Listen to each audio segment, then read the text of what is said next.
All right, we're good to go. And since you're super hyped, you get to do this little intro. Okay. Hey, welcome everybody. It is Wednesday, the 24th of June, and welcome. We are not professionals, and you know that every time you tune in because we prove it every time. With me, I have Marshall Drennan, the doctor's wife, and I am Joseph, and we used to both be professional architects, and well, Marshall's now more of a Mr. Mom, but we all respect him and love him for it. I am pumped, and I get to introduce everybody tonight, and I'm pumped because we are doing a very curious movie called Inception. Um, Probably the most hyped I've been on this particular since we started doing this since when we agreed to do 2001 Space Odyssey. That was like I was like, oh hell yeah, we're gonna do a super classic. Well, this is a modern classic. I'm gonna let Marshall kind of describe because I don't know if you call this thing science fiction or where do you go with this movie, Marshall? Man, there's like you could argue probably that there's some science fiction with the technology for going to the dream state, but thriller, suspense, um, Comedy. just badass classic, like you It's said. just it's such a good movie. One thing I really found when I was watching it that I didn't recognize honestly like the dozen times I'd watched it before this was this is pre Dark Knight, correct? Let's see. Obviously, same director, right? No, this is 2 years after The Dark Knight. Really? Okay. That even describes it more. So, if you remember The Dark Knight, or even what was the one that had Bane in it? I forget what they called it. Dark Knight Return. Um, Um, The Darker Knight, Something like that. Dark Knight Returns. Anyway, the Darkest Night. Charlie Murphy. The Um, Dark Knight Rises. There it is. Dark. I think we came up But with three again, better titles off the top of our head. so so Christopher Nolan was in this kind of generative state, right? That he was about to dive knee deep into all the Dark Knights, right? What was the first Dark Knight? That The was Batman the Begins. Yeah. What year was Batman Begins? All right, so Batman Begins was '05. Okay, Batman Begins is '05. Inception was 10. Oh wait, sorry. Right. The Dark Knight was 2008. 8, and then Um, Assumption was 10, and then what was Dark Knight Rises? 12. Well, okay, Man, what a bing which bang explains a boom. lot of the language, the music, and some of the composition of this movie. I read a thing saying that because I was really curious when I watched this movie as to whether it was a book because I was like, man, if this is a freaking book, I have got to read this thing or at least get the audiobook. And turns out not at all. It was written by Christopher Nolan, and it was written over a period of like 10 years. Like he could not get the story the way he wanted it. But as Marshall clearly pointed out, Batman Begins, which has superstars aplenty, um, introduced our new, darker Batman to the world. Hmm. Uh, and really got his teeth into that. And then this movie comes along about 2 years later, shortly after The Prestige, which kind of had some kind of this again, kind of the same lingo, kind of the same, I don't know, aura about it. Sure. And then when you start watching The Dark Knight, Inception, and The Dark Knight Rises, it's like the music, the action, and I mean, of course, over a 4 year period, this guy made, you know, five of the biggest blockbusters of all time. Dude, even beyond that, check this out. So between '05 and 2014, Christopher Nolan's resume, Batman Begins, Prestige, Dark Knight, Inception, Dark Knight Rises, and then Interstellar. I mean, you got to think like this. First of all, he's not just a director. He wrote this movie, and I wouldn't be surprised to find out that he wrote The Prestige. But he wrote this movie and obviously directed it. But like, if you think about those six films amongst themselves, like, there's not a director in. I mean, there may be five directors in all of Hollywood. They're like, I wouldn't trade my career for one of those freaking films. You know what I mean? To Right. be able to, you're the guy that did Interstellar, or you're the guy that did Inception, or you're the guy that did the Prestige. Those by themselves would be enough. And then this guy did it six of these in 7 years. Damn. I mean, that's Nolan had it on hook. Yeah. But please don't let that take away from this movie is spectacular. And as much as I love Batman Begins, as much as The Dark Knight may be in my The Dark Knight, no doubt, because of Heath Ledger's performance, is definitely in my top five of all time. But Interstellar was spectacular. Inception was spectacular. The Prestige was spectacular, and that's discounting the three Batman movies in that Hmm. list. Right. Um, God dang. And I didn't have, I'm only responding like that because I did not have the grasp before we started of how much was packed into 7 years for Nolan. I So didn't either. I'm going to let Marshall kind of introduce how this film started, because I know that we were texting back and forth today, and neither one of us were capable of taking notes on this film, because although this has to be at least the fifth time I've seen it, I see something new every time. Um, there's a portion in it where I'm like, I wonder if they built that in like a storage container and then like put it on a rotisserie so they could do these things. I mean, I was really, really impressed. Christopher Nolan. This was still early enough in CG that Christopher Nolan, out of an act of purity, a lot of the CG was very much sprinkled in, rather than a lot of it was live performance. There Right. wasn't a whole green screen on this. So again, I'm gonna let Marshall jump on this one, and I'll jump in from the back. So So use that it had more than my been 15 minutes of fame. a little bit since I'd seen Inception, and so I was really Mhm. pumped to get to watch it again for this. And man, it starts out the movie just like Oh, come on, Caleb. just like a lot of like in Or- it reminded me a lot of The Prestige in that Yeah, it starts out basically catering to people who have already seen the movie. touche. Okay, okay. And The Prestige is like that where when you watch it again, you feel like So explain that to me from the prestige standpoint s- versus the standpoint of Inception. sure. So in The Prestige, obviously, there's kind of the big twist at the end, or a couple big twists at the end. And I don't remember the exact opening, but it does open with like the reading of the diaries Uh huh. and stuff. You like he kind of jumps into the middle of both of his, or towards the end actually, of his stories at the beginning. Hmm. And I mean, you could argue they set up a little bit of the movie, but I would say that they're probably more so for the person who's already seen the movie and is now rewatching it. And so in The Prestige, you're just thinking you're getting narration the first time you're watching it, um, from Wolverine, blanking on his name.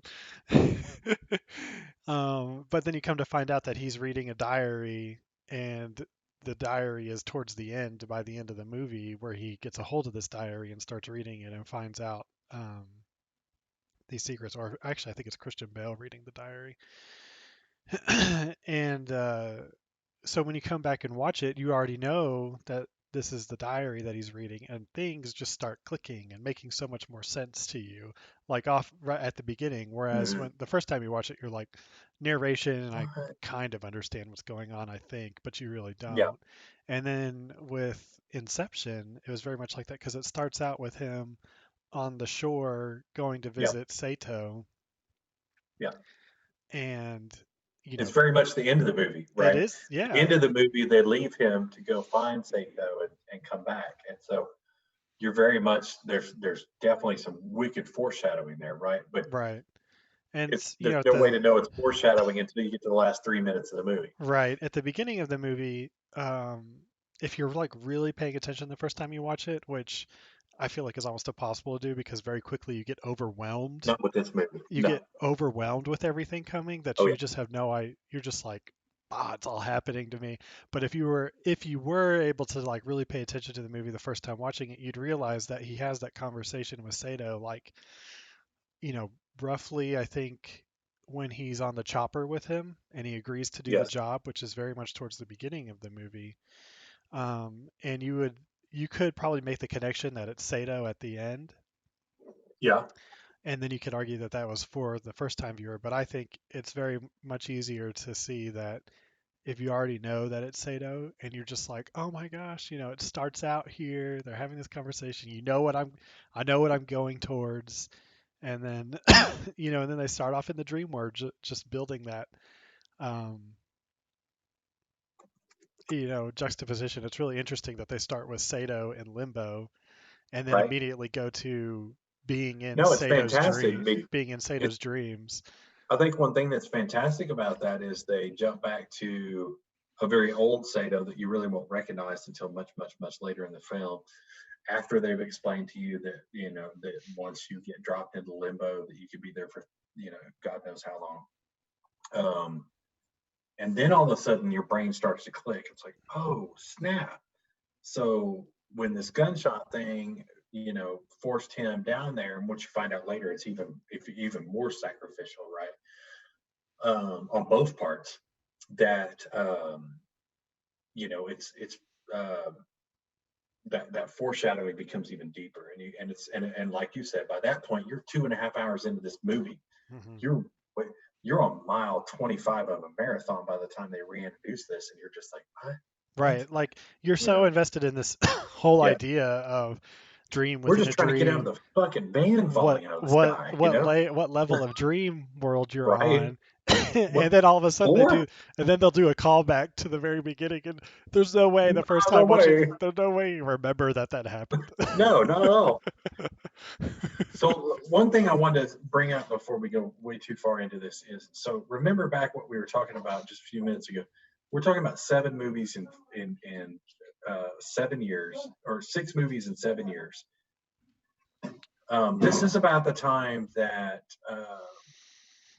uh, our hero Leonardo DiCaprio has basically been swallowed up by oh, what's the other director's name that loves him? Martin Scorsese.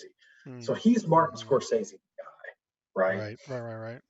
Now Christopher Nolan likes his stars, like the kid that was on Third Rock from the Sun. I forget his name. He was also in. Third Rock from the Sun. That was a great show. Doesn't make it any less truthful. Um, what was, anyways, he ends up in Batman Returns or The Dark Knight, and he also ends up in The Dark Knight Rises. Right, Joseph Gordon-Levitt, Joseph Gordon-Levitt. I Um, believe. Yeah, Joseph Gordon-Levitt, and then also you've got Batman, who is Christian Bale. Christian Bale, is also in Interstellar. No, wait, The Prestige. Sorry, I'm getting his Right, movies The confused. Prestige. But what I'm trying to get at is between Dunkirk, Interstellar, Man of Steel, Dark Knight Rises, Inception, The Dark Knight, The Prestige, Batman Begins, Memento, you only get the direction of Leonardo DiCaprio one time. Right. All the rest of these movies have people in common. He much like really good directors, they fall in love with their stars and they find a way to reuse them. This was in a transition where Leo was really becoming kind of Martin Scorsese's guy, you know, from The Departed and moving all the way through. And but he had time to do this particular film. And this particular film, I swear, when I was watching it, I paused it and I was like, the same person had to have either directed or written Shutter Island. It doesn't make sense otherwise because it's almost the same damn backstory, right? Mm. Not even close to the same. That is a Martin Scorsese film, Lord, which is same freaking year. Good, crazy. good Uh, God, Leonardo. I'm not saying that Martin Scorsese stole some ideas from what was going on at He's like, Inception, he's like, but Leo, what's going on in that movie, other movie you're working on at the same yeah, time? tell me the story Tell me, because I'm gonna see if oh, we can't I find it like into this. it, I like it. Dude, it's crazy. It's not the same movie by any means, but there is the same, very similar backstory with the estranged wife, so to speak, right? Mm-hmm. So listen, for anybody who's a fan, anybody who's taken the time to watch this with us, I'm not even going to wait until the end. Go watch this movie. If you've never seen Inception, invest the 2.5 hours. It is well worth it. It is a 10-year-old movie that could have been made yesterday, could have been made right during the middle of the 2020 COVID, you know, pandemic. Fantastic film, and And we're make going to sure share with you you a have, couple of the ways. don't plan on splitting it up into multiple viewings either. You need a two and a No, half hour solid block because you will not turn it off. as a matter of fact, for the non-PC folks out there, take a very small edible, microdose, or just a couple of hits on the pipe, but not a whole bunch, because you can't do this with a whole bunch of hits off the pipe. This is a chill movie. This is a soak it in movie. This is a this is my favorite type of movie where it is become engrossed, drop down into this thing like you're not part of it, but you're right in the middle of it, and Evil just shenanigans.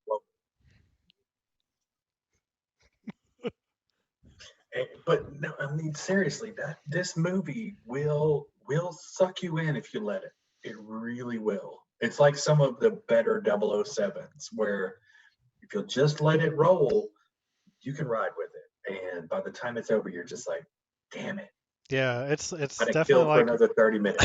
absolutely. It's like riding on a runaway train. There's a few Hmm. moments where you feel like you're about to fall off because you just can't hang Hmm. on, and then Leo or Nolan kind of grabs you back and says, "Let's get you back on here and let's keep this going." Dude, that's actually a great analogy. And I never And like you think about the scariest roller coaster ride you ever went on, okay?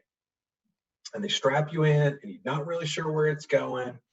All you know is that chicka, chicka, chicka, chicka to the top. And then once they let you go after that that first hill, and it all comes rushing towards you, you just really have no idea where it's going to go. right, this is like a But go but ahead. you know that when you get to the gate and that goofy little pockmarked up, teenager comes to unlatch you out of it, you're going to be safe, but you're not really going to have a really solid way to explain what happened. You know what I mean?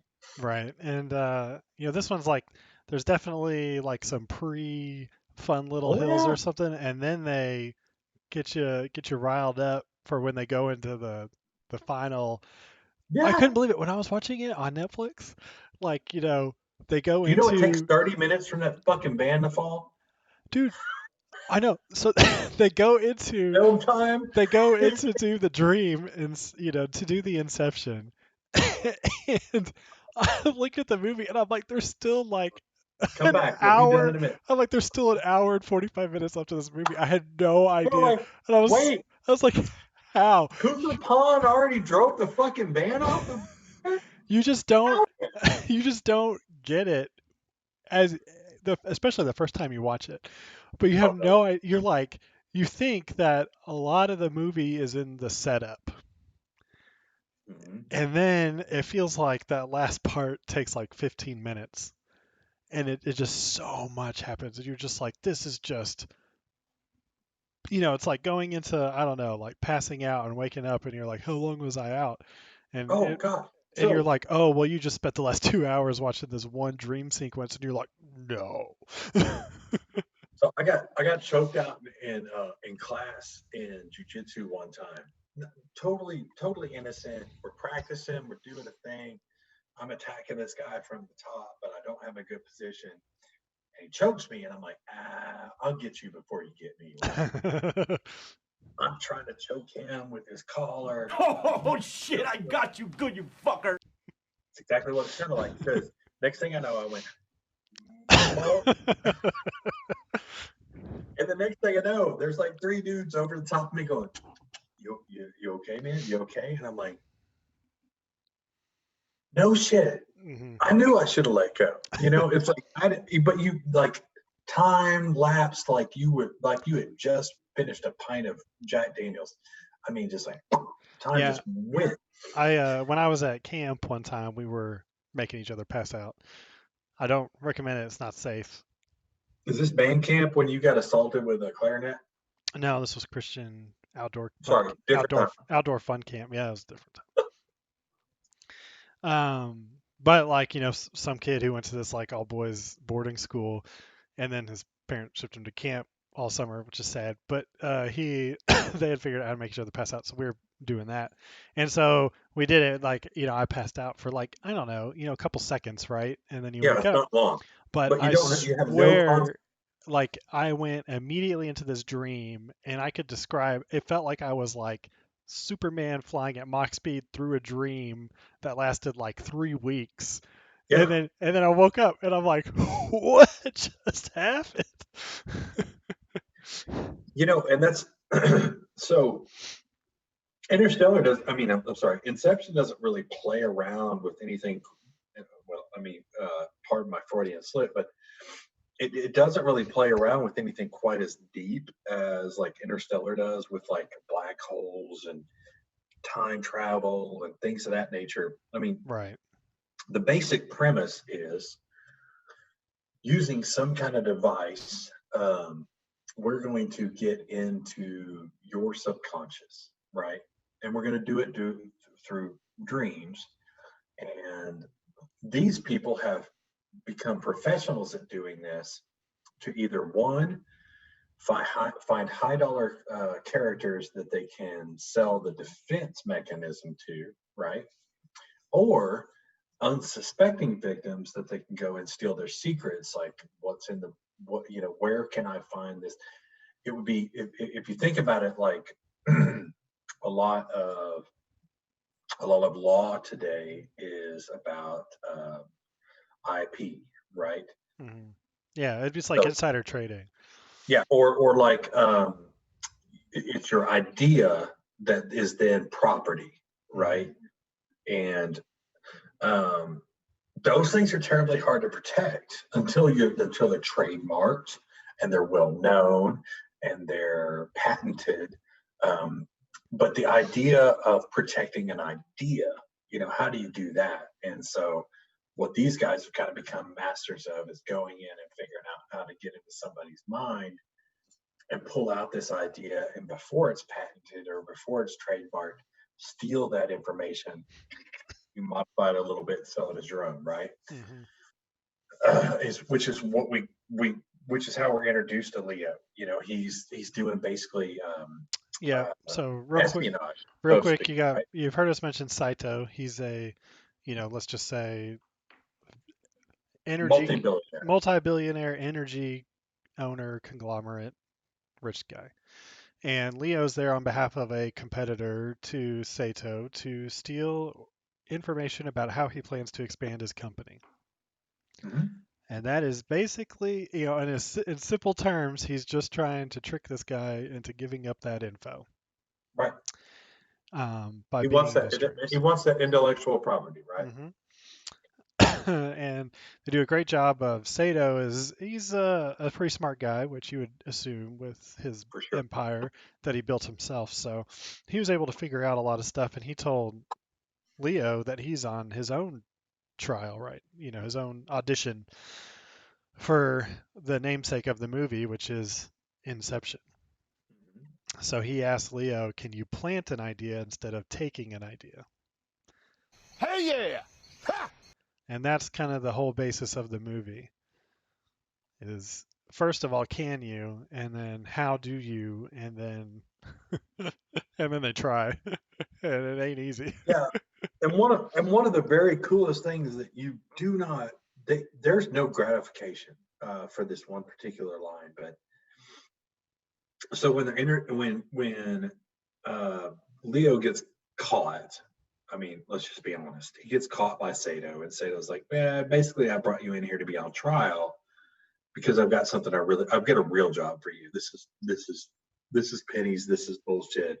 Right. I don't mind sending you on the run, turn the job down because you were trying to steal from me anyways. But I want you to do Inception. And Inception, the very definition that Christopher Nolan gives us is you go into somebody's subconscious, and rather than stealing information that they already have available, that they're hiding in deep crevices in their mind, I want you to plant an idea. And I want you to plant an idea so deep that the person thinks it's theirs, and then they act upon it, and then they act out the rest of their lives based on something that you planted as a seed, and they treat it as if it was their own idea. And there's a little trick in there where um, everybody that's on Leo's team um, are telling you, no, man, it can't be done. It's nobody's ever done it. It can't be done. You have to go too deep. It's risky. Blah blah blah. And he's like, I've done it. I've already done it. I know it can be done. We're Yeah, good. I know it's he Well, he was just he started out just saying that I know it's possible. You can do it. I know it's possible. And then we find out later, he's like, no, man, I've done it. It's good. I know it works. Just roll with me, you know?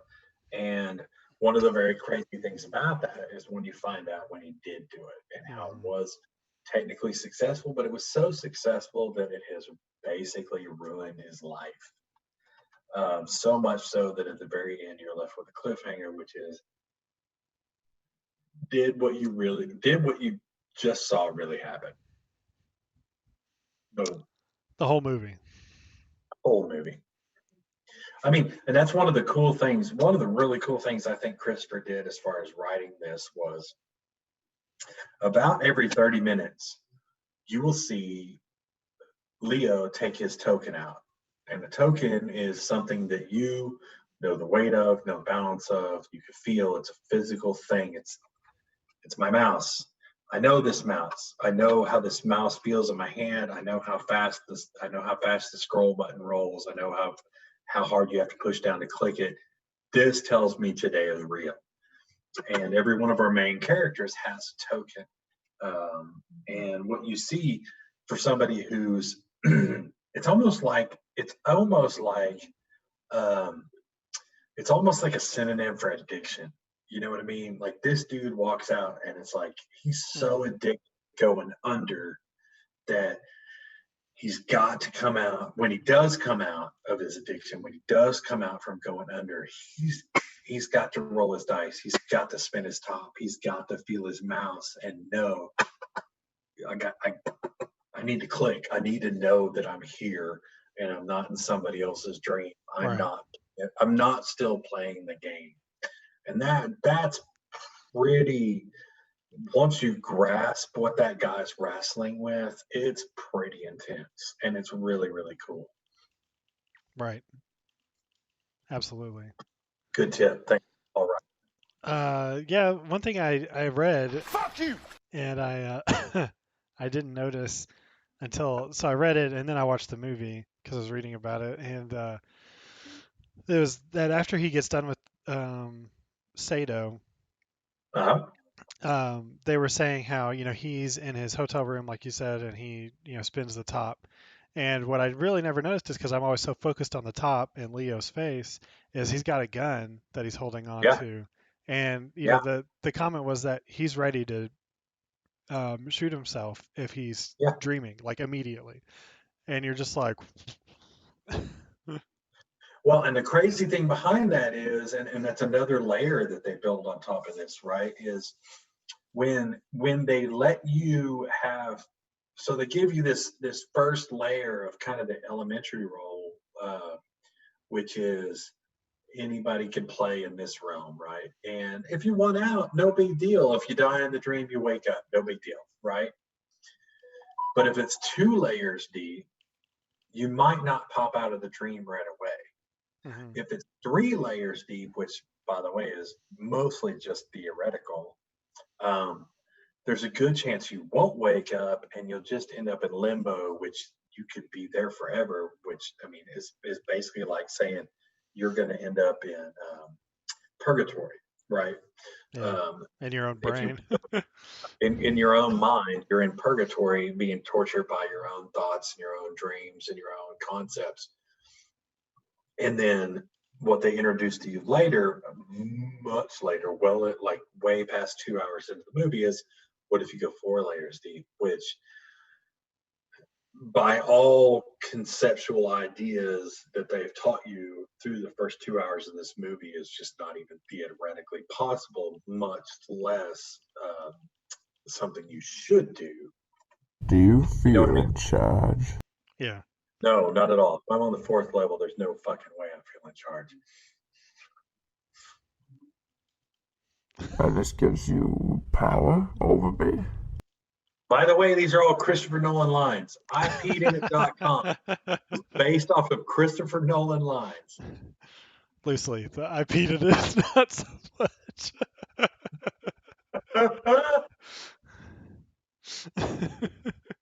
God, I fucking love this movie, man. This thing is so.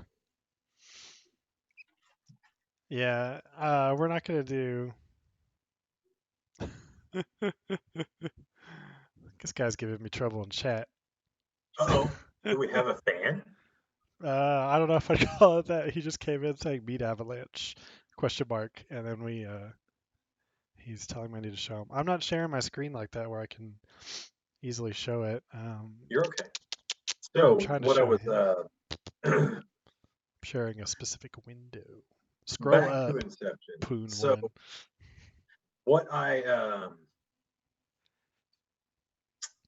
just don't. There's something about this movie. So this movie could not have come at a better time. I mean, if you think about where Christopher Nolan was in his career when this movie finally came to fruition, and again, I read online that he was developing this story for up to like 10 years, trying to get to this point, and he got Gordon Levitt on as one of the co-stars. Tom Hardy, who is a fucking megastar, kind of has like a nobody side role in this, but a very elegant and funny, enjoyable side role in this.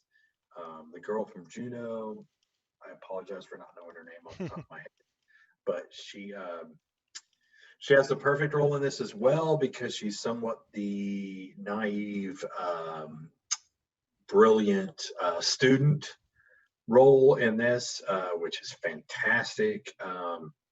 Leo's wife has what I would refer to as a really strong cameo in this, as she is, although Maul, which is the short for her name in this movie, is very much like the ghost in the machine, and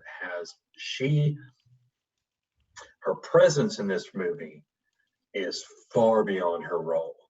Um, Yeah, she really killed it. she owns this movie in the sense that she owns Leo, Hmm. right? And Leo is the key to all these things happening. But I don't know. It's just fantastically written, well written story, and could not have come at a better time in Christopher Nolan's career. You know, if the Batman trilogy had taken off further before he ever got to release this, and he got into Interstellar, or he would have got into what was the other one that was the Prestige. Prestige. You know, if any one of those would have come before Inception, and he just hadn't had time to work on his pet project that he'd been working on for 10 years, we may have never seen this. You know, Leo says no, and he's got to go back and try to do this with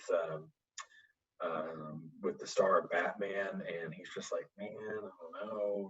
We've already done these Batman films. I don't really know if we want to dive into this thing after the Prestige and everything else. This thing could have been vastly different, and I Oh don't know. yeah. I don't know that this movie could have survived with, at least not with a different lead. I think some of the other characters could have been played by other people, but without Leo, I don't know that this comes off the way it does. I agree, Leo. The casting all around, everyone in the cast is pretty incredible. And I Yeah. mean, like, even Michael Caine had Oh, such a bit part for Michael Caine. Um, I but mean, the there he dude was on was. set for like one day at best, right? hmm No. I mean, maybe 2 days. He was at the house. He was at Uh, he was at the college, and he was at the airport. So maybe 3 days. but again, out of that, and again, Michael Caine shows up in all the Batman films. Um, and he's a constant, and there's a reason he's a constant because he's a fantastic professional. You remember he was the Equalizer? Yes, I have seen. No, no, no, no, no, no, no. He wasn't the. He was Harry Brown. The Equalizer is old Denzel.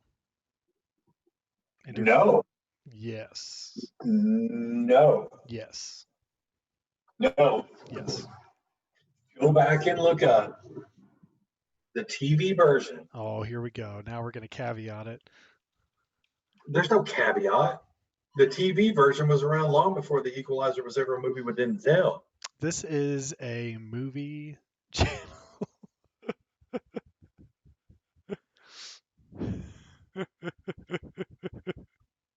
I'm waiting. Go ahead, type. Type, motherfucker.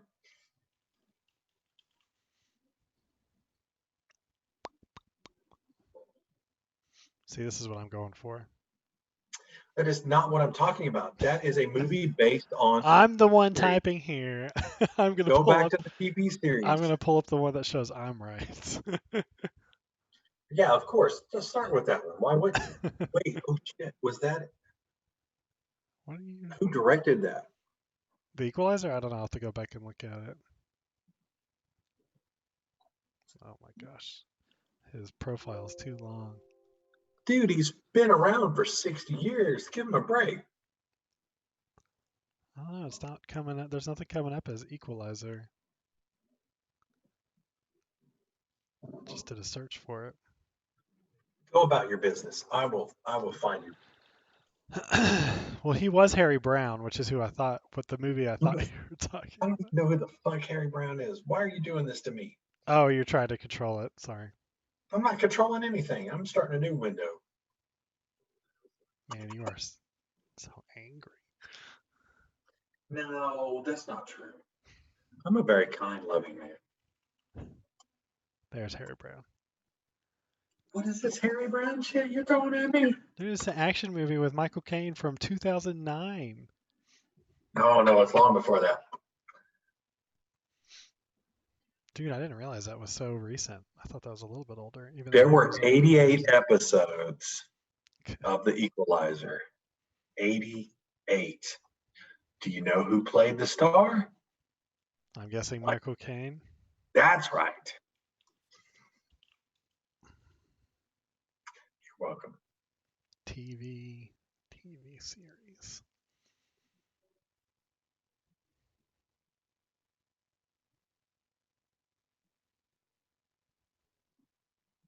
'88 episodes. That is crazy. Anyways, moving on. Actually, that's not Michael Caine. I'm wrong. That's That is not. played Robert McCall, who was later played by Denzel. My bad. If there's a hard way to look at that man's face, and I'll think that's Michael Caine, but I took a swing and a miss on that one, so my Man, bad. you didn't take a swing and a miss. You like jumped off Someone jumped off without a parachute there, man. I just shared with you that there were 88 episodes of a movie that you didn't know anything about. So 88 episodes. 88 episodes of a TV show, which apparently neither of us know anything about. Bullshit. Fuck you, and fuck me, and fuck everybody. that's not nice. There's no need for that. There's no need at all. Fuck you.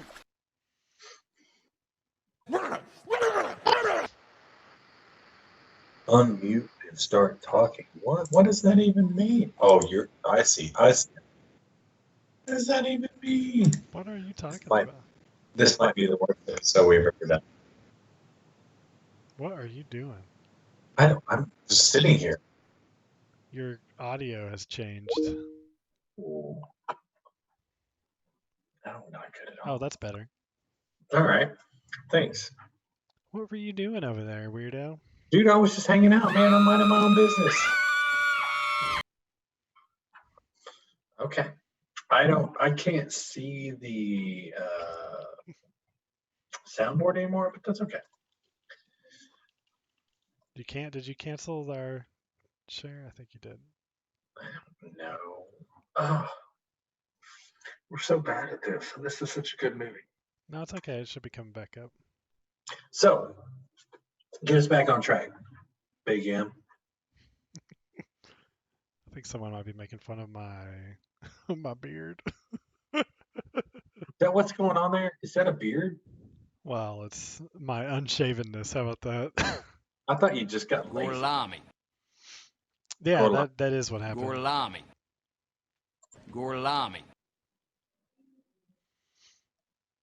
Yeah, some guy just entered the chat, Gorlami. and he's I think he's making fun of me, which is fine. Gorlami. I'll probably deserve it. Wait, is he making fun of your beard? Yeah, I think so. I think he said it's hard because he can't spell, so he either said my grandma, he either said my grandma or my grandpa's trim is better than yours. We got a troll that can't spell? Dude, That's what I say to trolls that can't spell. he's asking what's going on, man. I told you what's going on in the chat. What? We're discussing Inception while playing with our What? our soundboard. What?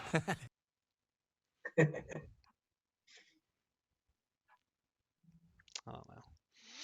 He talks like he's from not our country. Boston? Is he from Boston? No. He's let me see.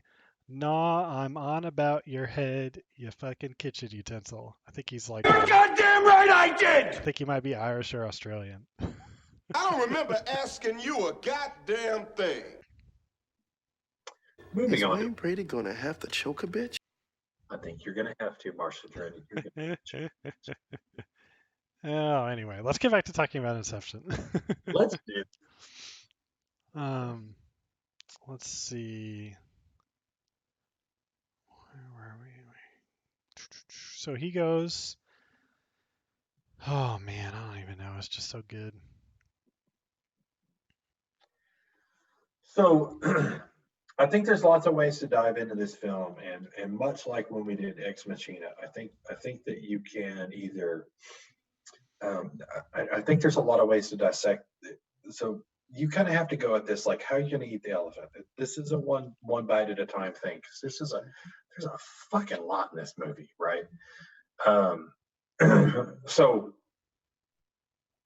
let's start with concepts. You're very good at understanding concepts from what I would call a macro view, from that 30,000 foot, being able to kind of dumb it down for the general population view. So maybe that's a good place to start, is kind of you looking at how the concept works of what they're trying to accomplish and how it perceivably can be done. Like what they're trying to accomplish in the movie. So the idea of Inception. Mhm. Well, I think And how does the technology work? How does it work with the brain? How does Like, what makes me think I could buy this, right? So that's you bring up a very interesting point, and it's something that usually bugs me. It's the only thing that bugs me about this every time I watch it, is they show them connecting up to this machine that just Mm-hmm. looks like it's their sedation machine, Mm-hmm. but somehow it links their dreams, and they never Mm-hmm. even touch on how they link the subconscious dreaming states to each other. Mm-hmm.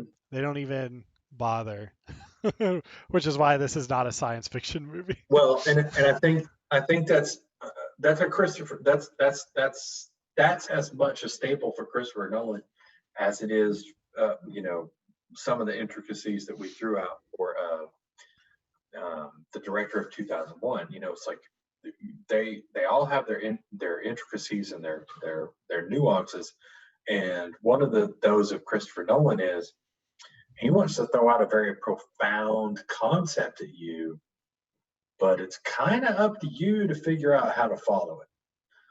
And I use Interstellar as my backup for Inception. When they do Interstellar, there's very little explanation of how they get to these different intersections and how they get to having this person in space, working through the wormhole and all those things, and how he's able to return and what that does to his daughter's age and blah, blah, blah, blah. Because you're just supposed to understand that that's a given in physics. And if you're that curious about it and you can't just live with what we're telling you on screen, Google it. That's your Yeah. problem. Not my problem to build that part of the story. So I think what you're supposed to figure out is that the machine that they use is the dream machine. Like that's what it's doing. It's not necessarily knocking him out. I think if you're going in like level 1 to level 2, Yeah, until they found the it's enough of a until they machine to like until they found the chemist, right? right. You can go to They sleep. were mostly purely doing it off of just, hey, we're gonna log in and do our thing. Right. But they're saying that like stuff starts to get unstable the further down you go. And so that's why they need a chemist with a sedative, um, et cetera, et cetera. So I think it wasn't explained very well that the machine is what's tying everyone's dreams together. Because every time I see it, I want to just think it's that's what's Yeah, causing them all to fall asleep. you would think to some extent it was just that patent silver briefcase did all the heavy lifting, right? Right. Reality, we know that's not true. Right. And like I feel like maybe if it was something that instead of it being like an IV, if they like at least even just put like two contacts, Yes, like the two contacts on like your forehead and tied it instead to of the machine. the mysterious, like they never even really showed you starting an IV, right? It's just like there's a cord, it goes through your wrist, and You yeah, like, you think of it and then you're like, do they have like track marks? right. Is something I've also always wondered. So I think that kind of I think he knew that he couldn't explain like how they tied it together, and so I would Hmm. say that that's probably my only gripe with the movie is that um, not even necessarily like you said that he didn't explain it, but that he might have just given it so little thought because he knew he wasn't going to explain it, that if you thought about it for maybe 5 to 10 more minutes like we are, then Hmm. maybe you would have done it just a touch differently to help the audience kind of be on the same page that you are, I think. My man. My man. As far I sent you excuse me. a link. Can you click on that? Yeah.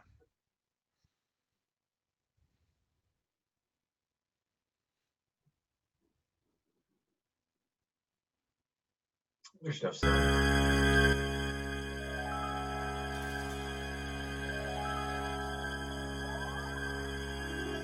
This could have been the soundtrack.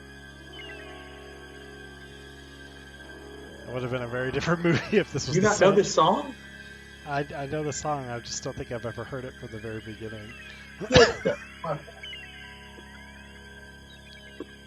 We'll just let it run for the next 6 minutes. just close my eyes again. I've definitely never seen the music video. Time to board the dream, weave the train.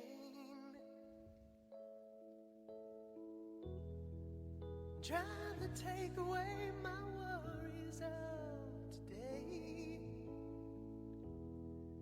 and leave tomorrow behind. That's all Leo was trying to do.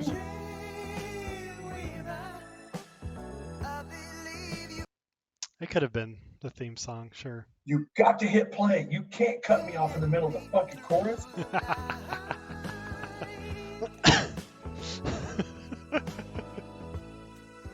Like, yeah, maybe. Meh.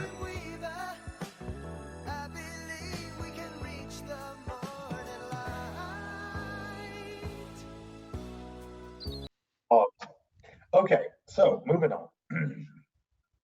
I feel like we're doing Nolan a disservice. I know. We're having too much fun with just kind of bouncing around.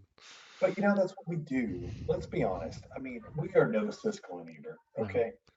The problem is the movie was so good, I didn't take any notes. So I'll comment on that. That taking notes in this movie is challenging because you know there's some movies that they're action, right, and it's just like bang bang bang bang in your face, and it's like you never get a break, and at the end of it you're like, oh, I feel like I've been through a fucking car wreck, you know. And then there's some movies that are just emotionally draining to where you the same thing. You feel like you've been in a car wreck after it's over. This movie challenges you intellectually. You've got characters to keep up with. You've got plot lines to keep up with. The time sequence is far from fucking lineal. And then there's all the concepts that they want you to digest and accept and follow, which is just the concept that at level one, somebody is able to jump into my brain as a pirate and unlock the secrets for my brain. That in itself is a huge concept to wrap your head around and to pretend that it's okay. But then when they take that, they go, well, if you go another level deeper, you could do this. And then the unheard of, I mean, none of it was heard of before I started watching this movie, but now it's even mostly unheard of. The triple dog dare, 3 layers deep. Right. You know, where they're all like, what the fuck, man? We don't do that. Nobody does that. That's crazy. Becomes almost commonplace because this guy's got to get home to see his kids, which I will argue don't exist. But that's a whole nother concept or conversation. And then the wackiness that happens at the end of the movie, where they're going to try to make you believe that somebody went 4 layers deep. Now it's just like drop the mic and walk away. I just can't even follow you down this path anymore. So, Marshall, how do we, before I totally bomb the whole thing and just say that, honestly, I don't believe the kids are real, where do we go from there? What's real? What is real in this movie? Well, I think that is the end question. Is Cobb, is this whole thing fake or not? Or is Cobb, in a version of limbo for him right now? And it sounds like you're saying yes. I don't know. I don't know that. I don't know that. I feel like there is some reality portrayed, except for when it comes to Maul and the kids, and then I question it. And the really cool thing about this movie is you never get any answers. It's an Agatha Christie style novel where we're not going to tell you. We're going to let your mind challenge you, but I'm never going to give you the straight answer and be like, oh, by the way, Maul was a fiction, you know? So You're saying he didn't even have a wife or kids at all? No, I think Maul absolutely existed. Okay. I think by the end of the movie, I tend to believe that the kids are grown and gone, and that they don't even. It's almost like they don't exist. Okay. But they were real. I think they were children at one time. Right. Yeah, Right. absolutely. I think that at Look one at that time, dog. I don't think I've seen your this dog is yet. Lola. By the way, welcome to the internet, Lola. I'm probably gonna get like a ton of followers now, just because we Yeah, have a dog show of course. She is the cutest dog in the world. up. She is a rescue dog. She's a rat terrier slash beagle. Useless. But no, they never give you a timeline. They never tell you how long it's been um, since That he he's was been allowed back in the U.S. where his right. kids are. Right. Where his kids are. If you notice at the beginning of the movie, the challenge with the children who are in the exact same form and the exact same shape and the exact same age from the beginning of the movie to the end of the movie, um, he's been he's been banished from America for we don't know how long. Nobody tells you how long his wife's been dead. Right. But those kids don't exist in their child state forever, right? Right. So I don't know what the reality is, and I don't think they ever intend on letting you know what the reality is. No, I agree with that. Um, but that's so Nolan addresses that a little bit in the movie itself, though, of whether or not the entirety of the movie is a dream. Does With he? yeah, he addresses it through well, he he poses the question in the movie. Okay, He doesn't answer the question. right. But he poses it through Maul at the end when Hmm. she asks him like, "Does that sound like reality to you? Right. Running from faceless corporations, Yes. internationally renowned, and doing all this crazy stuff," and you're like, "Mm."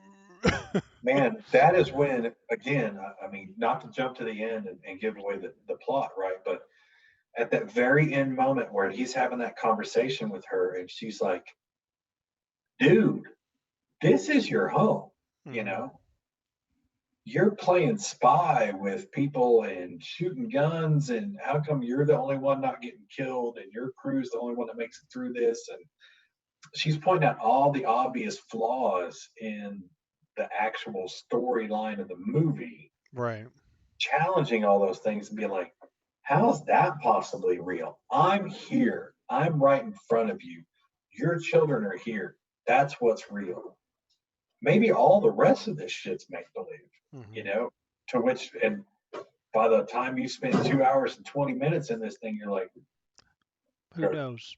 yeah, I have no idea. And then, and then Christopher Nolan leaves the most foul nugget of all time. I mean, just the most foul nugget. So if you haven't seen this movie, I'm going to give you a tiny spoiler alert, but I'm not going to give away the whole film. But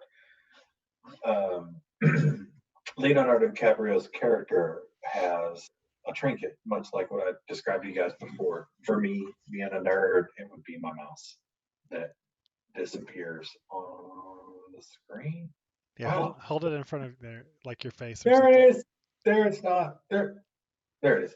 Anyway, um, Leo's is a top. It is a brass top. And what's really curious about this brass top is that at one point it was Maul's. It was his wife's. It was his wife's way of finding out whether she was dreaming or not, because a top, when it spins, ultimately will fall over. A top in a dream will just continue to spin, at least conceptually, right?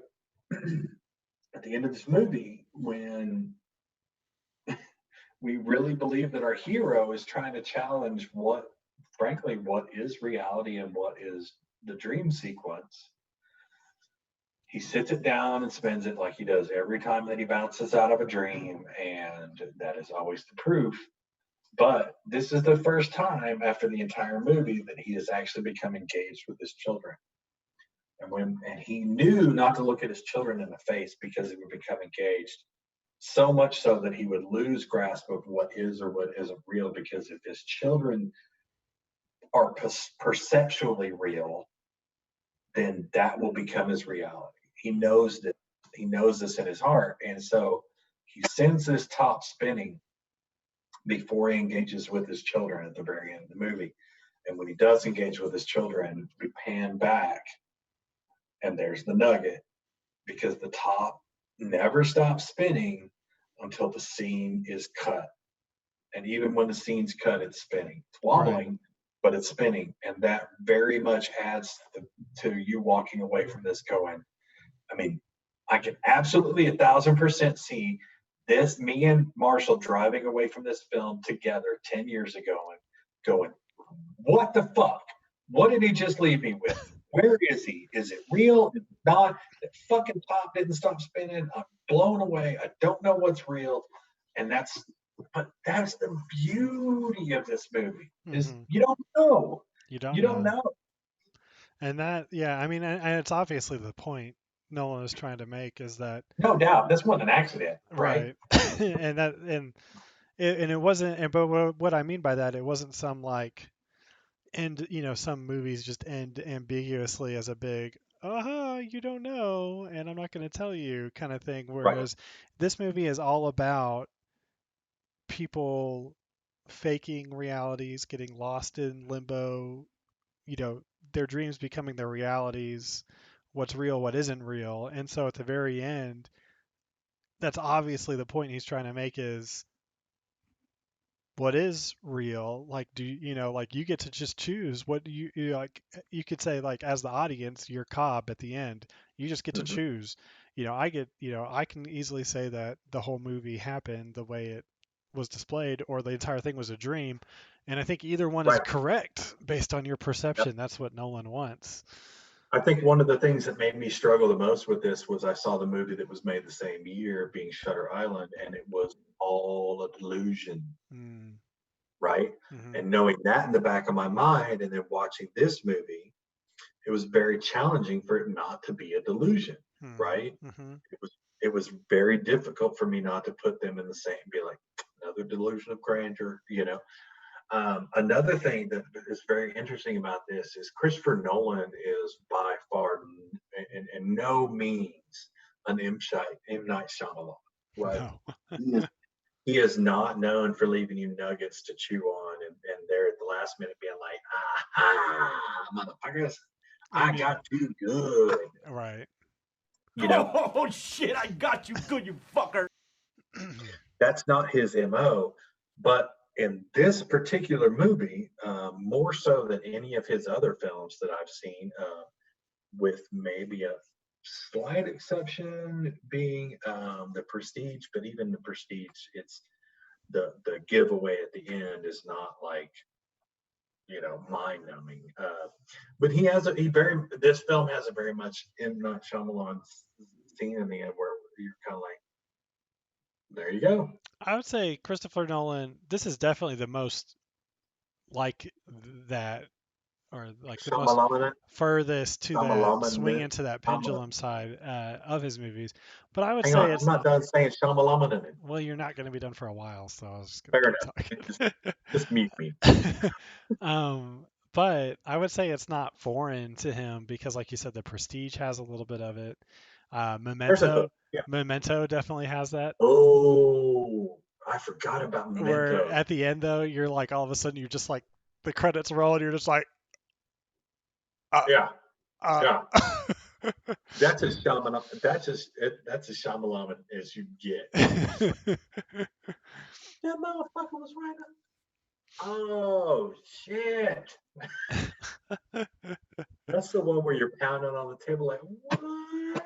Yeah, so I would say it's not a foreign Maybe it's thing not as for foreign him. as I He let just on. does it.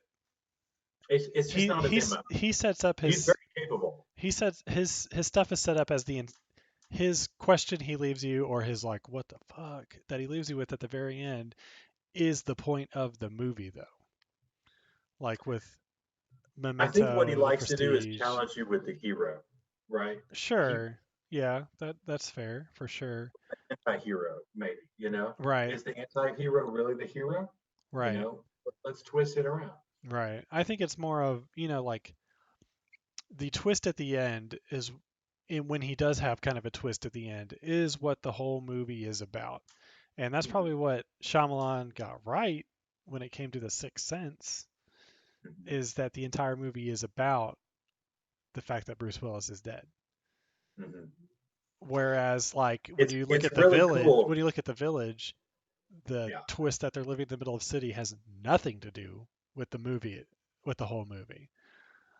So I'm practicing next Wednesday. I'm going to do my first ever live Stand up. stand up, Oh my which is god, you need to live stream that for me. it's terrifying and crazy. And I promise I'll take the GoPro and I'll record it for you, and you can throw it on our YouTube page as far as like boom, this guy bombed like whoa. But much like what you're talking about, like when it comes to writing jokes, and I find writing jokes to be terrifying. Um, whether it's a 30-second joke or it's a 4-minute joke, the whole goal is to lead up and have that punchline at the end just really resonate, right? Hmm. Hmm. And it's not so much that like you make them laugh. It's that it makes the whole story before that makes sense, Right. right? I'm leading you down this path. I'm leading you, I'm leading you, and then I land it, and you get it, and you know what the whole freaking saga was about. I mean, it's very much like Star Wars doesn't make sense if you don't find out that Darth Vader is Luke's dad, right? Doesn't make sense. You led me all the way down through the bottom of this trilogy just to purely find out that these two are that connected. Right. You know, you were right about me. Tell your sister she was right. I'm like, oh shit, that's the hook, right? And like you said, in the village, you don't really land the hook. You finish the movie, and you're like, oh shit, all that was happening behind a fence. That's kind of weird. Right. But the punchline really kicks you in the nuts when they're on something like The Sixth Sense, when you're like, oh shit, that dude was dead the whole time. And then you want to go back and rewatch the movie to catch all the times that you didn't catch what was really going on. Oh And my god. that's how Inception is. That's exactly how Inception is it toys with you, it toys with you, it toys with you. And even at the very end, you're just like, oh, dang, I got to go rewatch that because I wasn't thinking that at all. Right. And then we got to you know what I mean? Yeah, and like what we were talking about though is, there's nothing in the movie that defines it being either way. But there's Mm-hmm. some fun stuff that I've read online where people have been trying to, figure it out. And Oh, please do again, share. there's nothing definite. But so the biggest one apparently is, like his totem is the top, His right? wife's. His wife's top. But that's the question is, if that's his wife's totem, then what was his totem before Mm-hmm. um he took over Oh, his wife's, and is that his actual totem still or not? And so some people say that like when he's dreaming, you see him wearing his wedding ring, but mm-hmm. when he's not dreaming, he's not wearing his wedding ring. Oh shit! Now I gotta go watch it a sixth time. No, you don't. I've known this like for the past 3 watchings, and I never am good enough to look for it. The movie's just too good. It's Like I just think too about good, it man. like I think about it like, like I'm like 20 minutes in and I'm like, "Oh shit, I need to be looking for the ring." And then like the next 5 minutes you look and they never show his hands and you're like, "Ah, fuck it." Right, let me give you a good concept. Okay, so last week we did Battlefield Earth, and I'm not saying for any reason that Battlefield Earth and Inception aren't on the same plane because technically they're both movies. But here's a perfect point, though, right? I can sit all day long and catch everything wrong with Battlefield Earth. I can make you a notebook. I will start at scene one. I will make 20 seconds before I'm like, bullshit, bullshit, bullshit, bullshit. What My did she say? father's dead. Here's the medicine. Exactly. Bullshit, bullshit, bullshit. I can do that all day long. You know what I can't do that with is fucking Inception. There's stuff that Nolan slipped on. There is stuff that is wrong with that movie, but what they do is they bury it so deep behind emotion, so deep behind the characters' challenges, and so deep behind action that but by the time you can recognize something that doesn't smell right, like Hmm. did my dog fart? Boom, you're overcome by the next thing that happens. Not to, like very much like how did it take 30 minutes for that fucking van to fall into the river? Doesn't matter. Doesn't matter because they already explained just enough of that to you to put that question in your mind to where you're like, that's okay. Right. I've got Yeah. I've Bef- got bef- the concept behind that, so I'm able to track that while this other shit's happening. Before it happens, they're like, "Oh, time this," and then it expands to this, and it expands to this, and you're like, "Okay, okay, I get it." And You're like, then, oh, and okay. then it's happening, and all of a sudden, there's like, "Yeah, we got a half hour," and you're like, "Okay." Well, okay. And nobody ever stops and goes, wait, I need to do the math on that. But what I thought they had 10 years. Now, what I I thought did that now, notice, I know, right? but you know what I'm What? saying? It's Yeah. like you're so busy and they're keeping you so engaged in these fucking fantastic characters and the saga that they're going through and realizing and I think one of the most amazing things that Christopher Nolan did was he immediately told you when you're in a level one dream, the easiest all you gotta do is shoot yourself or get shot. You're out. All the Wake up, rules they established at the beginning that totally take them away. that And you now all of that a sudden you you're as oh shit, you're worse than mortal. You're not even you mortal is easy. you Mortal are is you die. you are You don't delicate. die in this fucking game. You go to fucking purgatory. It's like, what? You up and by the way, Gordon Levitt Jr. Loves to remind everybody nobody signed up for this shit because you never told anybody what we were getting into. You're like, oh, I know. I it's love how rich and deep. that the dream, the one Hmm. freaking dream starts and everything goes wrong. I love Everything. it's just amazing, but it doesn't. It's To just the point so where to the fast. point at the end of the first dream, he's like, you know what? I'm getting on a plane. Fuck this. I'm out of here. I'm not letting Sato find me. Fuck this. Right. Sorry, this one didn't go well. Peace. Good luck. Like Find another arc. it's great. Like Eames, even he's like, this is my chair, and I'm putting myself in it. And Leo's just like, you see all those that freaking army coming for you, fool. You gotta keep going. You better keep going, bro. You're all stuck in my One of my nightmare.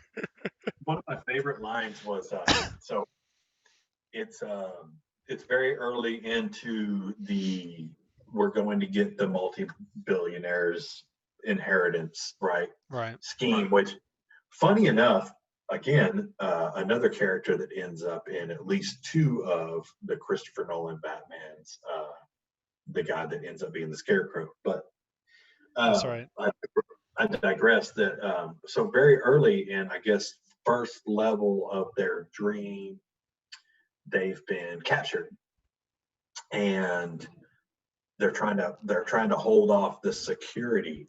So apparently, the Scarecrow's key character has been trained to offset this stuff, which becomes very useful to our main character's role later. But um, so Gordon Levitt Jr. is trying to hold off the security with a gun, like he's trying to shoot this guy that's behind a transformer at like a mile away, and it's like that's going to take a little bit of work, right? And of course, here comes Tom Hardy, and he's like, "You got to dream bigger, love." And he pulls out this grenade launcher and blows the guy up. And he's got a great point. That wasn't just to prove that Tom Hardy is cooler than Gordon Levitt Jr. That wasn't the concept. The concept was dream bigger, grab the tools that are available to you. And this is a dream, and so you can control the tools. The weapons are available to you. You just have to use your brain and get them, right? Right. Which is why these people are able to go through all the wars and all the battles and all the ridiculousness that they go through trying to get to this guy's deepest, darkest memory, which by the way, it's a pinwheel. But that's a whole nother story. Um, man, I will say this. I'm glad it's been 10 years.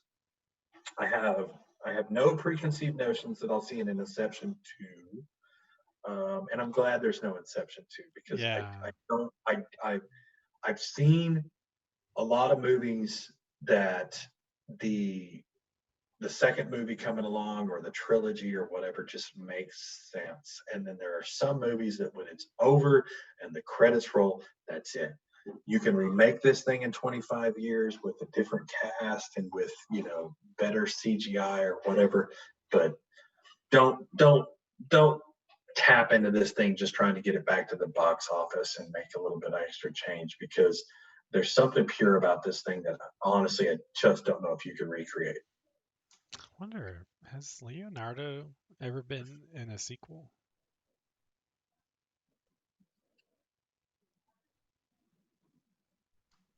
So I don't think so. you want me to throw out a fucked up question I heard the other day? What's that? I think it was on a radio station. I mean, sports radio. When's the last time? When's the last time that Johnny Depp played a real character? Transcendence would be my guess. Which one was that? As No, he becomes a computer generation of himself. So that's no. oh, I can see your point there, I guess. Johnny Depp playing a real what counts as real then? Like a normal person? Yeah, I'm thinking you uh got to go back to like Johnny Brasco. like Sleepy Hollow? Nope, not a real character. You wouldn't count that? I would not count anything that motherfucker directed as his best friend. And I Oh, would not. I would say by the time Edward Scissorhands came out, that was pretty much the end of you ever seeing him as a real human being. It was a fascinating question. You got to think like 80% of that dude's movies are totally fantasy, especially all the ones that ever made any money. You know, you go back to like 21 Jump Street. he was he Going, was Tonto in the Lone yeah, Ranger. exactly. Also totally fantasy. But like, Well, I you mean, got where to. do you where do you draw your fantasy versus real line then? Well, I mean, that might be. I mean, there might be a gray area on Tonto, right? Because he's Right. playing a real human being that was supposedly the Lone Ranger's best friend, although the style of the movie they made was very fantasy oriented, right? But Sure, but I mean like you're going down a rabbit hole where I was just trying to throw something out creative. gotcha. I mean, fair enough. It was hard to think of one. I guess Finding Neverland would probably fit your theme You have to 100%. you really have to go back. I mean, Yeah, it's what feeding 2004. Gilbert Grape? He was Gilbert Grape, and he had a big mom and lots of family problems and money problems, and that was a real human being. Donnie Brasco was a real human being, got caught up in a gang and stuff like that. But like seriously, dude, most of the last 20 years of that dude's career have been nothing but magnificently crazy fantasies, right? Sure. Uh, so, anyways, I don't know how we got off on that tangent, other than it's just Oh, I don't know either. But I mean, let's sorry, talk about Inception. yeah, but in now I want to kind of get your thoughts on Leo's life in the sense that he lived a whole lifetime with his wife without his kids. Yeah, that was a trip. That was a so me being the father of an 8-year-old, I'm all for a weekend without the kid, right? Right. But what is that? This is a What is that? I just have no idea what just got delivered to me. It's amazing. My assistant, aka wife, delivered this. Man, she needs to do some delivery, long distance delivery. She said it is some wicked margarita. Anyways, Now I'm jelly. now so being a father, yeah. I mean, a weekend without Wyatt, no problem. 50 years conceptually living without my child, and I mean, I can't imagine being in that nether region. And no, don't get me wrong. There's got to be something, just crazy addictive, powerful to where you could easily spend a couple of weeks just playing, Well, then before you you've have ever. to, I mean, you have to ask yourself, it's an interesting situation. Like you said, a weekend away is fun, it's time away. But what Yeah, if you were away like this, where in theory you were away for, a decade, but you knew that to Wyatt it was 5 minutes? yeah. Well, I think that's the thing. It's like, and maybe that's how somebody gets into that. It's like, hey, if you go a couple of levels deep, right? Um, we could drop the kid off at grandma's on Friday and pick him up on Sunday, but in between, we could have 50 years of creation and, I mean, you know, Right, swimming on the beach and, just whatever you can create, right. Like you could whatever's in your spend mind's eye, fifth, whatever doesn't make you blow a gasket you is can amazing. spend 50 lifetimes with your wife over the course of a year, with your kid just going to grandma's for a couple days every weekend. Which, man, But the if problem it that is, that's wild. much like anything else, the power of that is so addictive, right? And I think that's some of what Nolan was trying to present was, the power of addiction, the power that somebody could somebody altering their reality, not even through drugs, but somebody altering their reality at some Well, I point. mean, It's maybe it was hard, supposed to be a representation of through drugs, when that's why the IV thing. maybe, but it does hearken to, Hmm. if you, I mean, think about it. Like, how many times have you seen, like, on the news, some addict does some crazy shit and their kids are taken away or whatever, and you're like, as a parent, I just don't understand the concept of that. And then the Right. people in reality, they try to explain it to you. Well, they're addicts and they don't Hmm. get it. How's anybody that disconnected? Watch this movie. It's pretty simple. There's enough. You get enough neurons flash in the right light in the right direction, and man, you just don't even want to go back to reality. Or you create your own virtual reality, so to speak. Yeah, it's it's an interesting thing about, he said that they were, just running tests for Mhm. extraction, and they just kind of ended up in limbo, like, let's see how deep we can go. Yeah, and I really love when he explained that, the original Inception was used as a tool to try to get his wife out of limbo, right? Hmm. He used that tool to get her to come to the light, because she didn't want to leave. Like, she created this perfect little thing, and she Yeah, it was. probably went into it knowing, hey, this is only really 2 days in reality, and what's another day in reality, and I can stay here another 25 years or whatever, right? I can always go back. I can always go back. There's always that safety net. And then Hmm. whenever he was like, dude, it's time to go home. Grandma's going to be dropping off the kids soon. We got to go. And she's like, nah, I'm good. Give me another day. And another day is 25 years, right? So um, he had to lie to her. He had to twist her. He had to manipulate her mind to get her to come with him. And then, unfortunately, that was the hook. Unfortunately, that was the thing that when she came back, she's like, "It's not the same. This reality is not the reality I want." And then he's for he spends the rest of, conceivable reality trying to chase that and fix it and make it right. Right. The one big. Big screw up, I guess. Hard to say.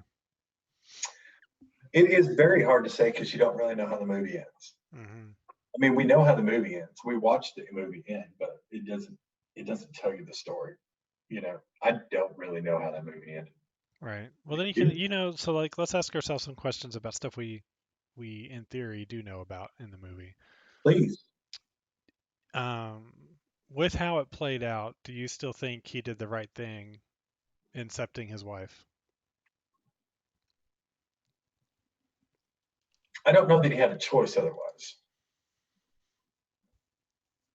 Assuming that they needed to get back to their lives and their family, right?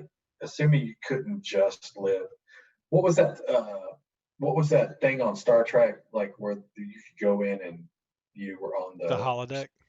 Yeah, I very much look at this as a modern day holodeck, right? Like it's so easy to go onto the holodeck and disappear. And if somebody on the staff wasn't timing you and saying, "No, get off of the holodeck, your time is up," why would you ever leave? I'd be You like, know, dude, just get your own holodeck. dude, look at the video that I'm creating here. Don't tell me to quit. This is amazing, Right. right? So I think in theory, the question is yes, because time was up. It was time to go back to reality. Uh, Hmm. what do you think? Did he do the right thing accepting her, so to speak? I mean, it obviously has tragic end. So Yeah, I know. I mean,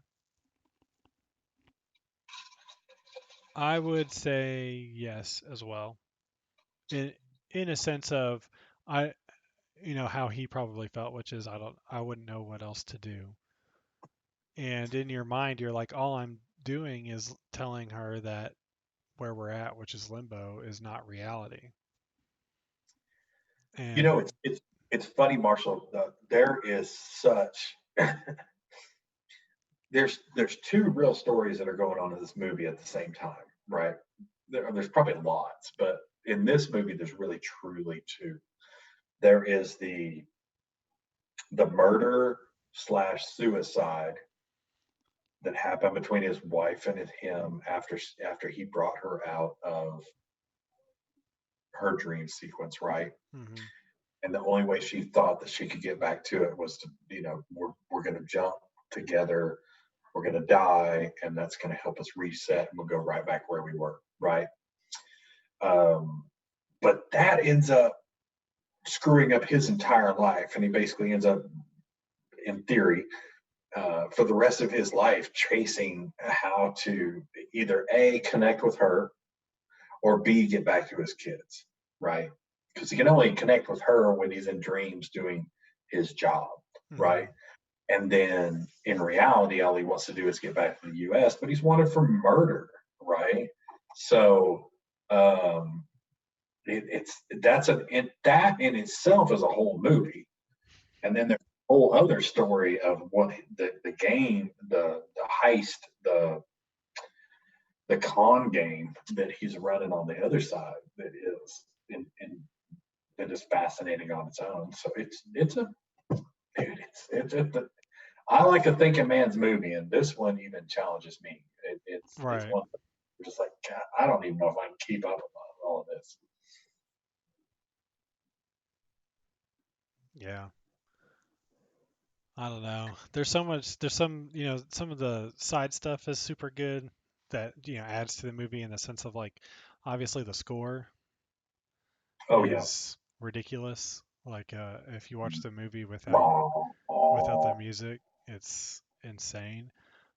Well, Which I wonder what it'd be like if you could dub out the music. that would probably be wicked different. Weird, right? I do believe I remember reading, and so since I'm not a professional, I'm not going to look it up again, that the like slow, kind of like the ominous music they play throughout most of the movie, they're like blah blah. It's the song that they play to wake up, just super slowed down. It's the same song. That German World War II sounding song. Right. Interesting. That's terribly interesting. Right. I just I found that I found again most recently watching this, 10 years later, that the music reminded me a whole lot of the Batman trilogy, right? Those Mm. big, bold sounds, Yeah, I thought so too. It reminded me of the like big all. unitone, brah, It was when the very that stretch of movies we went through at the yep, beginning of this has yep, very similar tonal. absolutely. Every time you see Batman show up in a different vehicle, and all you see is the nose of the vehicle kind of going back and forth, it's always brah. And remember the whole chase sequence between the Joker and Batman and the cops because he's trying to catch.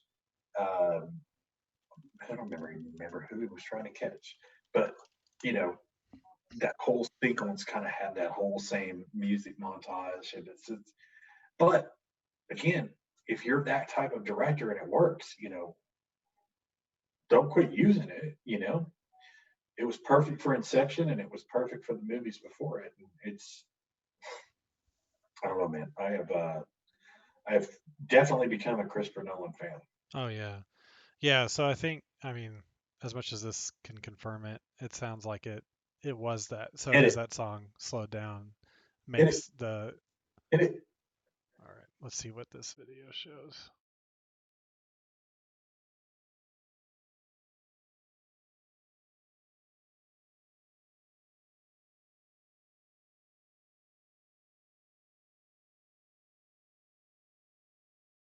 I mean, that's definitely the music.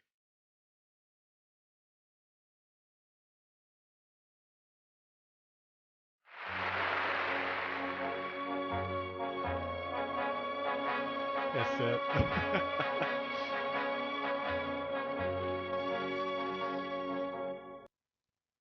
Good old Who the Nolan. fuck figures that out? That's insane. Who who figures that out? Who figures out that that's okay? Who is the sound guy that's like, hey, by the way, if you guys are conceptually going these multiple levels deeper and this shit slows down that much more, guess what this song sounds like if you slow it down that much more? You know, The most badass how did movie that soundtrack guy not ever. get a how did that guy not get a fucking Academy Award? Oh, by the way, our entire soundtrack consisted of one song from 1943. And talk about like breaking kind of the fourth wall with it. Like it's the song they use in the movie Yeah, to wake up, be in reality, yes, and it's yes, constantly playing throughout the all entire movie throughout the movie, as the and you don't soundtrack. even know it, Which dude. That's I mean, you could argue again is the sign that he's not in reality because he's hearing his wake up music throughout the entire movie.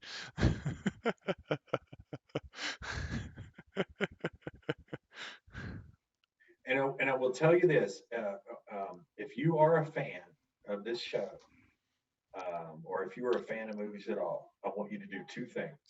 I want you to do one, go watch Inception. If you've never seen it, watch it. If you Yeah, have seen it, yeah. watch it again. Even if you have seen it, just go watch it.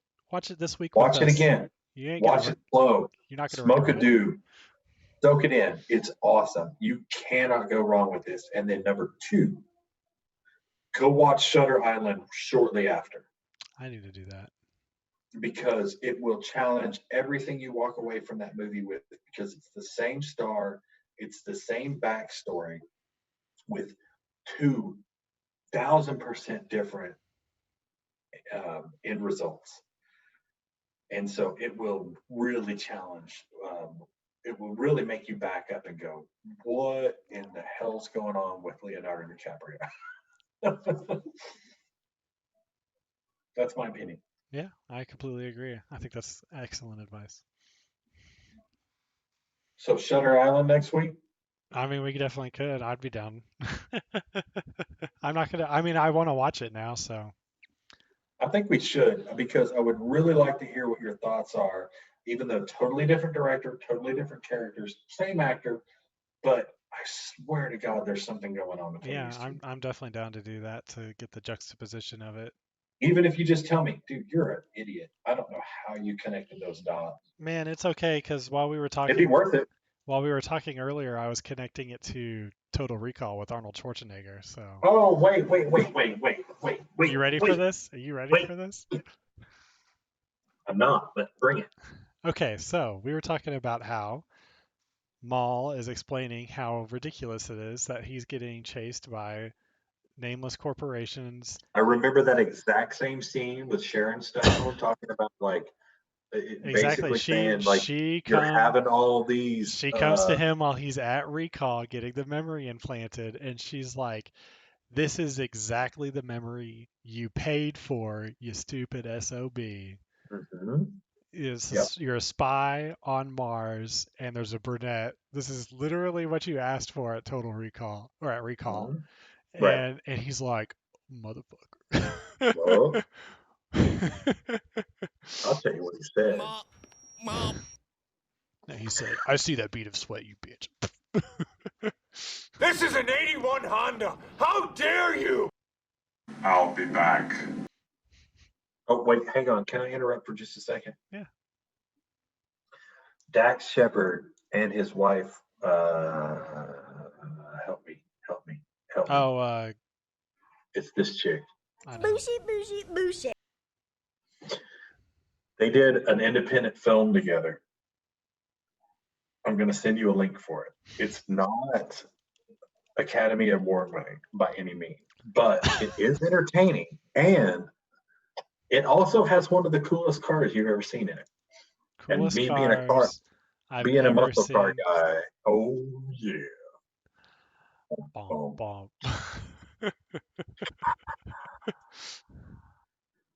I kept the gummy bears in my pocket. They're really warm and soft. What's that say? Bom. That's not it. Kristen Bell. That's her. Look at her IMDb. The movie she did with Dax. It's really good. I'm so sorry to be. I am all over the place today. It's pretty recent. They did it as an independent film together long after they've been married. Like father? Mm-mm. I can't see your screens. All right. I'm gonna have to. I'll have to look at it a different time. Not chips, although I did love chips. Anyways, I'll send it to you tomorrow and see what you think. You shall not pass! What my professor said in calculus.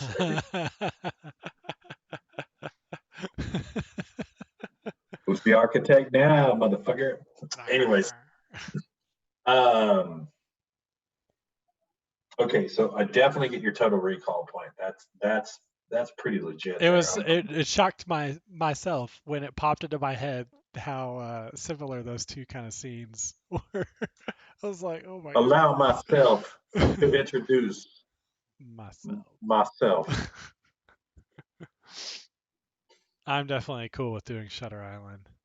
I'm adding. Dude, we got to. Putting. I mean, I want to see the two juxtaposed. I want to see what your thoughts are, and if you see the connection that I threw in there. Which I swear to God, I'm watching the movie last night. I'm soaking it up, and I'm like, hang on, what the fuck? And so I go IMDb, and sure enough, not even the same director. I'm like, damn it! If it had been Nolan, I'd have had the whole case wrapped up tonight. You would have been like, I'd have been like,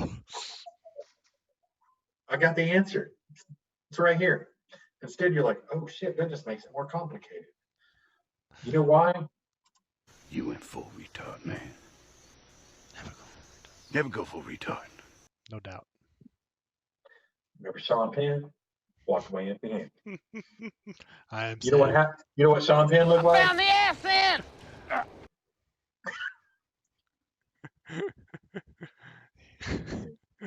That was really I brave. know, but I don't have to tell you. Where's my stupid spreadsheet? No. Mo. There it is. Well, it's in our We Are Not Professionals folder. What did we have Bernie Mac doing? Do you remember? Yeah. I don't. Yeah. What's he do? It's label. Oh, you can't read it. Come on, man.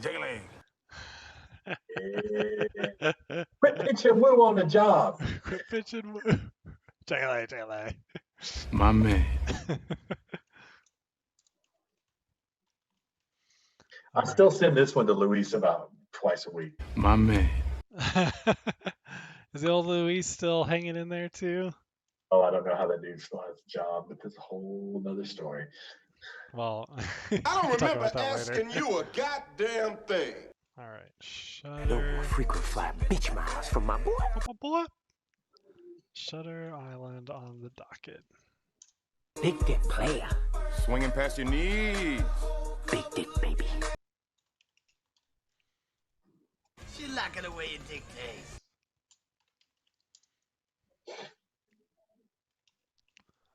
Thumbs up. All right. Well, I don't know what else to say. I don't either, my man. Should we end this thing? Oh, wait, no, not without a review of what I'm assuming is a sangria-ish margarita. Oh, is that kind of like how sometimes you can get the swirl frozen margarita / sangria? Yes, stout, delicious. That's 2 thumbs up in a circle formation. Oh shit, that reminds me. Go to your website. Do you want the website or the Excel spreadsheet?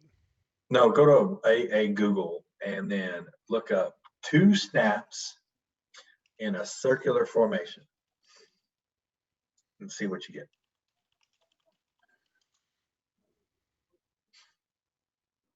There it is. Hit Which- it on the YouTube. The top one? Yes, this is meant on film. This is you and me. 2 snaps and a rewind. Tell a friend. A twist and a kiss. We're gonna have to get this one 2 snaps up in a circle. Formation.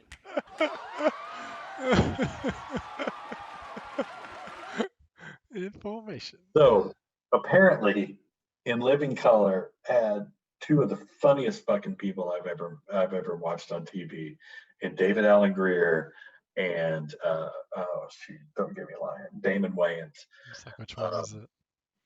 And Damon Wayans is obviously the bald one, and he was one of the Wayans brothers that all the Wayans brothers at one time or another were on In Living Color, and they had a movie review sequence in every now and then on In Living Color, and they were 2, let's call them ambiguously gay gentlemen, right? And It didn't look that was very their ambiguous to me. maybe not very ambiguous at all, but they one of their catch lines or catchphrases was, "We give that 2 snaps in a circular formation," and they were funny as hell. And I don't know why I just recalled that, but I'm glad that after all this time of us kind of comparing ourselves to Siskel and Ebert, I can actually compare myself to somebody that's funny. Yeah, But anyway. glad we have our new Yeah,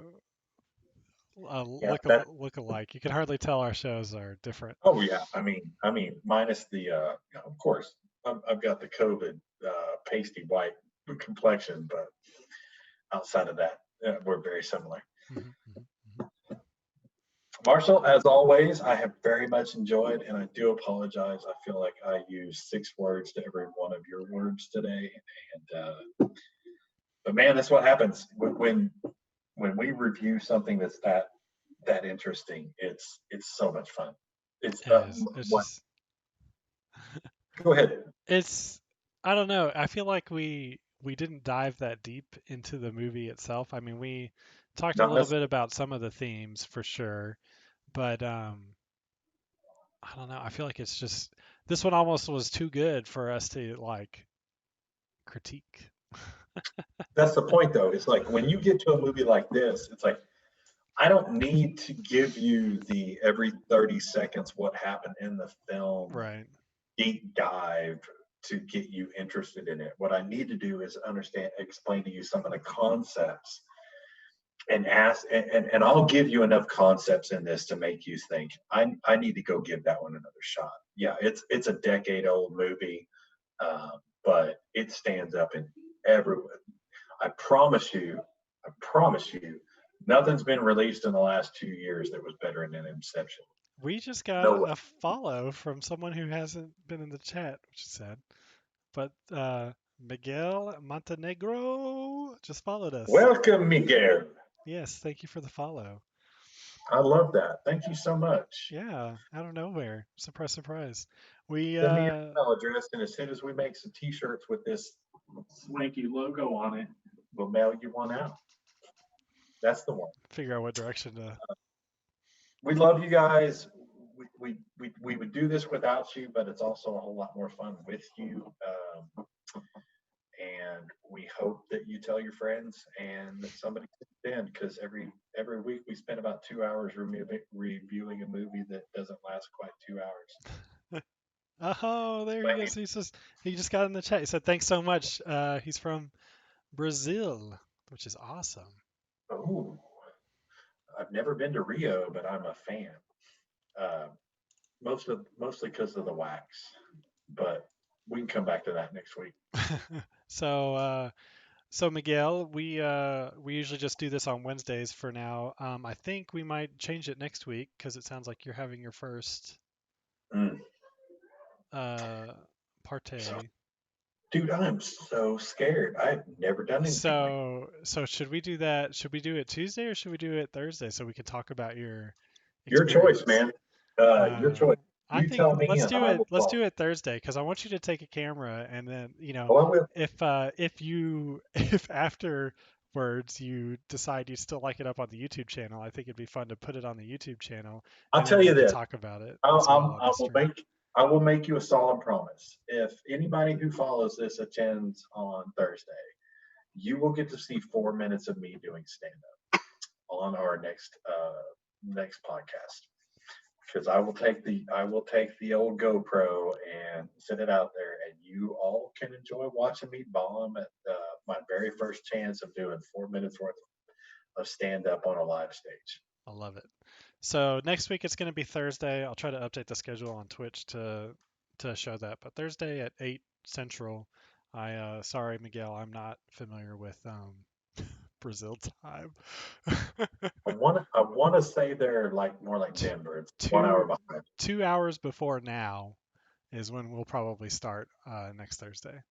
But whatever time. what now time is for that? you. What time? Also, feel free to go to ipnet.com to check out our soundboard. You're goddamn right I did! Alrighty. Well, I think with that, we'll say thanks for the follow, Miguel, and do our little close. Well, bye.